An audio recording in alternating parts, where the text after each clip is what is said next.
L'expérience de notre université dans les projets de mobilité internationale. Donc avant de commencer, je vais faire un tout petit rappel sur les objectifs des projets de mobilité. Donc pour l'université, ces projets de mobilité vont développer sa capacité, son activité, son attraction et sa dimension internationale. Pour les étudiants, c'est un moyen de développer leurs compétences linguistiques interculturelles et aussi contribuer au développement personnel, à leur développement personnel. Alors, pour le personnel universitaire, c'est une occasion aussi d'acquérir des compétences et un savoir-faire afin de contribuer à la modernisation et aussi à l'ouverture internationale de l'université. Donc, la première expérience de notre université dans le domaine des projets de mobilité avait commencé avec le projet Averroès. Et Averroès est un projet Erasmus Mundus. Et la création de ce projet, c'est grâce à l'application de notre université dans le réseau TETIS, l'université a pu se faire intégrer dans ce projet-là, qui a été lancé en 2008 lors des rencontres interuniversitaires des universités de la Méditerranée. Donc ce projet-là, les partenaires du projet, le projet avait réuni 9 universités européennes, donc une de Belgique, une en Espagne, 5 en France, une en Irlande et une en Italie. Quant aux universités maghrébines, 5 universités algériennes, 3 tunisiennes et 3 marocaines. Ainsi que ce projet-là a réunir aussi plus de 74 partenaires lors du dernier appel, la dernière année d'Averroès. Donc les universités partenaires associées, c'est les universités qui ne sont pas membres dans le consortium, mais qui peuvent aussi participer aux appels à candidature. Alors, les mobilités réalisées par le projet Averroès ils étaient organisés en 4 sessions. Donc Averroès 1 2008-2009, 2 2009-2010 et 3 2010-2011. Quant au quatrième, c'est 2011-2012. Au total, dans le cadre de ce projet, donc, nous avons 71 mobilités qui ont été réalisées, réparties entre 33 licences, 17 masters, 15 doctorats, 2 postdocs et 4 staffs, entre 2 staffs académiques et staff administratifs.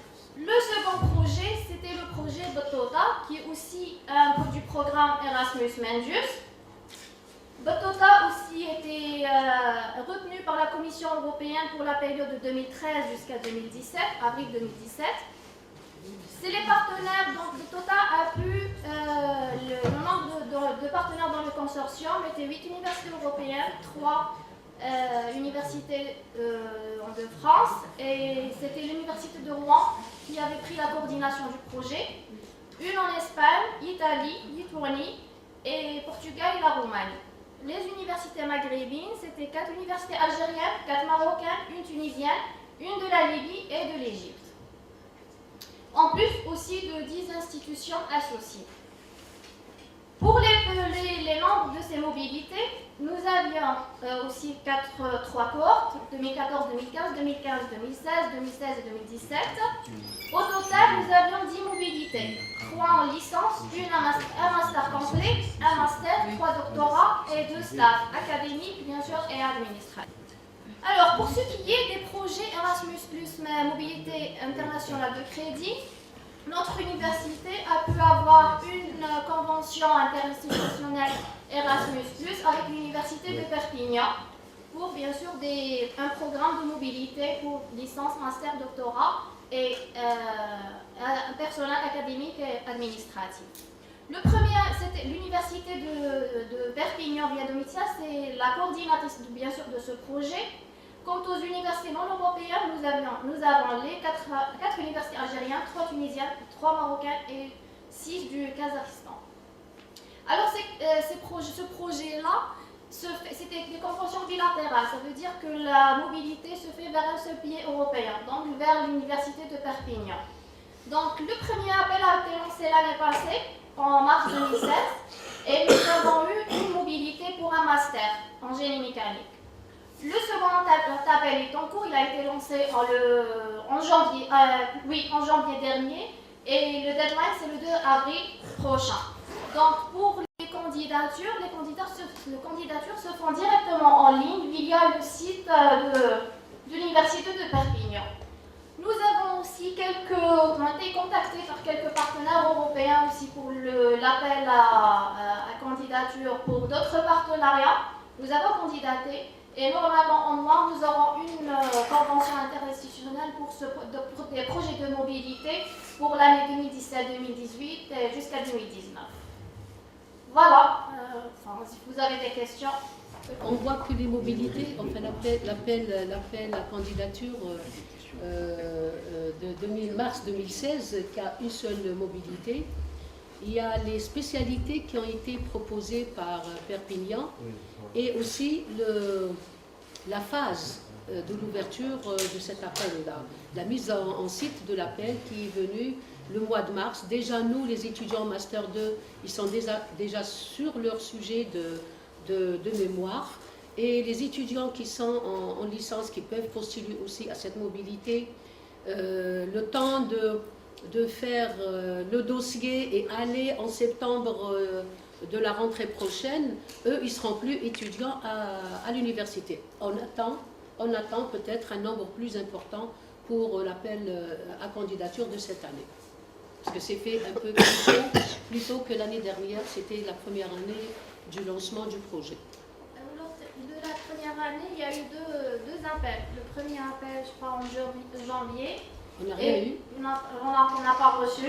Oui. Et le deuxième appel en mars 2016. 4 masters aussi, et 8 pour les doctorats, 1 personnel académique et 4 pour le personnel administratif. Pour les 2 universités ou la 3 universités? Pour l'Algérie. Pour l'Algérie. Oui, pour l'Algérie. L'Algérie, dans ce projet, c'est tout bon. Oui. Donc, avec peu d'argent. comme toujours, avec sans argent.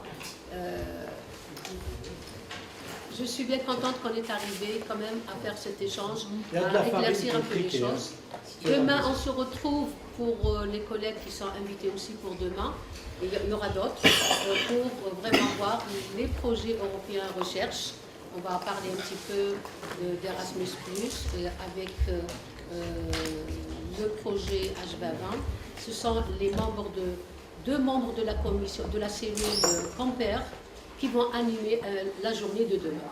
Bien sûr, avec notre grande amie Maggie qui sera là pour vraiment cadrer bien les choses.